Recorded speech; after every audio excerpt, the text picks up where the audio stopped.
ठीक है, अगर आपके पास सेकंड कार आपको लेनी है, तो आप 10 लाख के अंदर एक ईवी कार ले सकते हो और आप सिटी में उसे घूम सकते हो। ठीक है? वो एक काइंड ऑफ सेंसिबल एक डिसीज़न हो सकता है कि आप ईवी गाड़ी ले रहे हो। मतलब अंधा पैसा है तो ले लो, बट ऐसा कुछ उसका कोई यूसेज नहीं है अगर आप उसको गाड़ी को हाईवे में लेके नहीं जा पा रहे हो। नहीं तो इससे क्या होगा?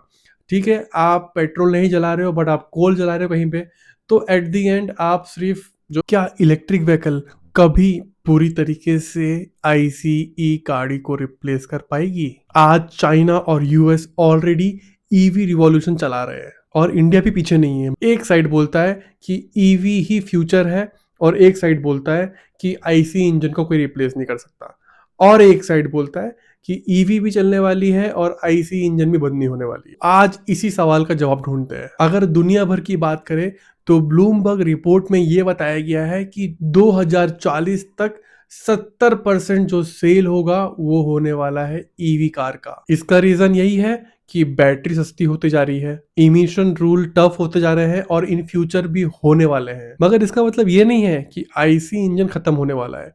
आईसी इंजन हैवी ट्रक्स में, ट्रांसपोर्टेशंस में, साथ ही साथ गांव विलेजेस में यूज होते रहेगा। लेकिन हाँ, स्टेप बाय स्टेप ईवी अपना कवरेज जरूर बढ़ाने वाली है। चलिए अभी इंडिया की तरफ चलते हैं। तो इंडिया में जो भी ईवी का इंफ्रास्ट्रक्चर है ये पैच वर्क जैसा है। अभी एक प्रॉपर नेटवर्क नहीं बना है ईवी चार्जर्स का। तो जो ईवी चार्जर्स है काफी कम है और अभी कुछ क्लियर नहीं है कि इसका रोड मैप क्या होने वाला है। ज्यादातर जो चार्जर्स है ये मेट्रोपॉलिटन सिटीज के पास है, तो हाईवे और साथ ही साथ गांव देहात में ये अभी तक इतने अच्छे से रीच नहीं कर पाया है। साथ ही साथ जो चार्जर्स है वो कभी कभी अनऑपरेशनल हो जाते हैं। वैसे ही चार्जर्स कम है और अगर आप जाते हो चार्जिंग करने तो आपको मालूम चलता है कि ये चार्जर तो खराब है। तो ये भी एक प्रॉब्लम है कि चार्जर्स नहीं है, और चार्जर्स है भी तो वो ऑपरेशनल है या उसका मेंटेनेंस उतना अच्छे से नहीं किया जा रहा है।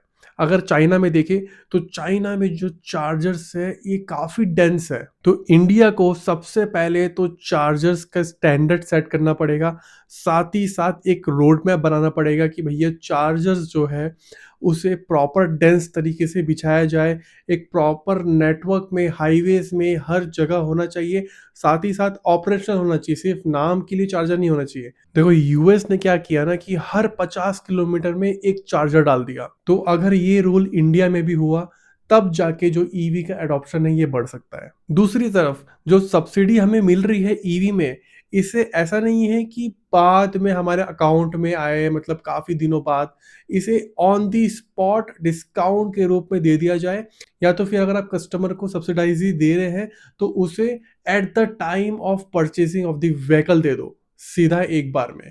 बैटरी प्रोडक्शन को भी लोकलाइज करना पड़ेगा और लोकल वेंडर्स को ढूंढ के बैटरीज बनाने का कॉन्ट्रैक्ट देना पड़ेगा। और जो इलेक्ट्रिक चार्जर्स में पावर आ रहा है उसे रिन्यूएबल एनर्जी से लेना पड़ेगा, ना कि नॉर्मल कन्वेंशनल पावर प्लांट से जो हमें बिजली मिल रही है वो।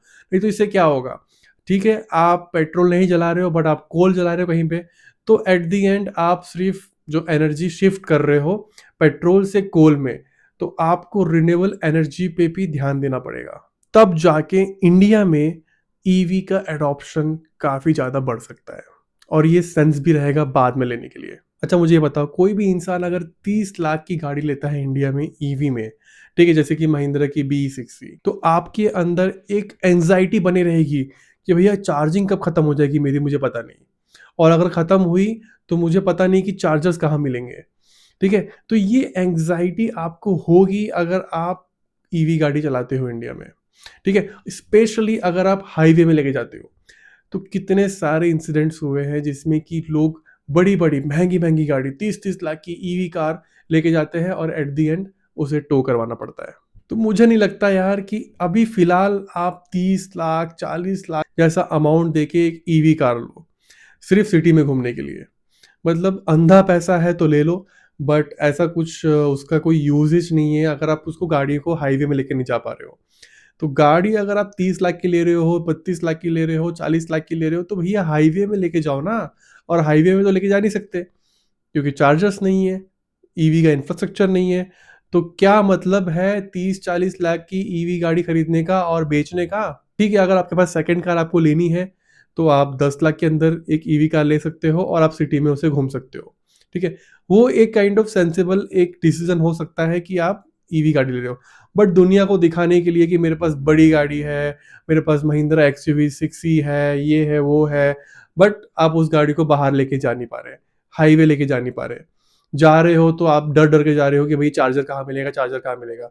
और चार्जर मिल भी गया, तो 1 घंटा, 2 घंटा वहाँ पे वेस्ट, ठीक है? तो आपके पास फ्लेक्सिबिलिटी है ही नहीं, आप इतना पैसा डाल रहे हो, तो क्या मतलब है यार? देखो सिंपल सी बात है, फिलहाल तो ईवी सेंस नहीं बनता है इंडिया में। मैं बात नहीं कर रहा यूएस की, बात नहीं कर रहा चाइना की, मैं अपने देश की बात कर रहा हूँ। हमारे देश में जो भी कमियां हैं इस चीज़ को लेके इसे दूर करना पड़ेगा। तभी गवर्नमेंट, और गवर्नमेंट क्या कर रही है यार, पेट्रोल में इथेनॉल डाल रही है, ठीक है? डीजल में अभी वो बोल रहे हैं डीजल में भी मिलावट करेंगे। वो सब करने से पहले आप ईवी का इंफ्रास्ट्रक्चर तो बनाने का ट्राई करो। आप डिस्करेज तो कर रहे हो कि भाई पेट्रोल गाड़ी मत लो, डीजल गाड़ी मत लो, मगर अल्टरनेट हमें क्या मिल रहा है? हमें कुछ नहीं मिल रहा अल्टरनेट में। हमें ईवी गाड़ी मिल रही है, उसमें भी रेंज नहीं मिल रहा है, उसमें भी हमें चार्जर्स नहीं मिल रहे हैं, उसमें भी हमें जो सब्सिडी है वो काफ़ी लेट मिल रहा है। तो इतने सारे प्रॉब्लम्स को सॉल्व करना है, उसके बाद आप इथेनॉल डालो, उसके बाद आप डिस्करेज करो लोगों की पेट्रोल मत लो, डीजल मत लो। तो मैं तो ये बोलता हूँ कि अगर ईवी लेना है तो टू व्हीलर तक सेंस बनता है, क्योंकि टू व्हीलर में आप बढ़िया सिटी में घूम सकते हो, आपको कोई टेंशन नहीं आने वाला। बट जब फोर व्हीलर की बात आती है तो महंगा इलेक्ट्रिक गाड़ी is like a toy only. कोई यूज है नहीं उसका, आप सिटी में ही घुमाओगे, कितना घुमा लोगे? एक टाइम तक घुमाओगे, फिर आपको जब बाहर जाना पड़ेगा, आपको एक 600 किलोमीटर जाना है, 700 किलोमीटर जाना है, तो आपको पेट्रोल या डीजल गाड़ी ही निकालनी पड़ेगी। तो सेकंड कार के लिए ईवी सही है, बट फर्स्ट कार के लिए कभी भी ईवी तो मत ही लेना। फिलहाल का जो सेटअप है उसके हिसाब से मैं बोल रहा हूँ। पता नहीं 10 साल बाद, 15 साल बाद ये सेटअप चेंज हो जाए, बट फिलहाल तो अभी ईवी कोई सेंस बनाता नहीं है मेरे नज़रों से। तो आशा करता हूँ आपको ये वीडियो पसंद आया होगा, अच्छी इन्फॉर्मेशन मिली होगी। अगर मिली है तो आप इस वीडियो को लाइक कर सकते हैं, इस चैनल को सब्सक्राइब कर सकते हैं, मैं ऐसे वीडियो लाते रहूँगा। Thank you.